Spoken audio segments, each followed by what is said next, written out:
தமிழகத்தில் நடைபெறும் ஆணவ கொலைகளை தடுக்க வரும் சட்டமன்ற கூட்டத்தொடரில் தனி சட்டம் கொண்டுவர வேண்டும் என விடுதலை சிறுத்தைகள் கட்சி தலைவர் திருமாவளவன் தெரிவித்துள்ளார். திருச்சியில் விடுதலை சிறுத்தைகள் கட்சியின் மாநில செயற்குழு கூட்டம் நடைபெற்றது. மாவட்ட செயலாளர்கள், மகளிர் அணியினர் உள்ளிட்ட 200க்கும் மேற்பட்டோர் பங்கேற்ற இதில் உள்ளாட்சி தேர்தலை எதிர்கொள்வது குறித்து ஆலோசிக்கப்பட்டது. இதுகுறித்து செய்தியாளர்களிடம் பேசிய கட்சியின் தலைவர் திருமாவளவன், தேசிய அளவில் பாஜக அரசு புதிய கல்விக் கொள்கை மூலம் கல்வியில் மதசாயம் பூசுவதற்கான முயற்சியை மேற்கொள்வதாக தெரிவித்தார்.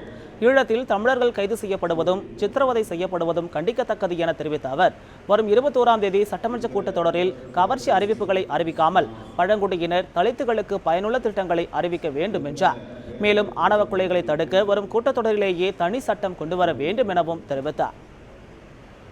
சாதி ஆணவ கொலைகளை தடுக்க தனி சட்டம் ஒன்றை தமிழக அரசு இயற்ற வேண்டும் என்றும், அதற்கான அறிவிப்பை இந்த பொது நிதிநிலை அறிக்கை தாக்கல் செய்யும் சூழலில் செய்ய வேண்டும் என்றும் விடுதலை சிறுத்தைகள் வேண்டுகோள் விடுக்கிறது.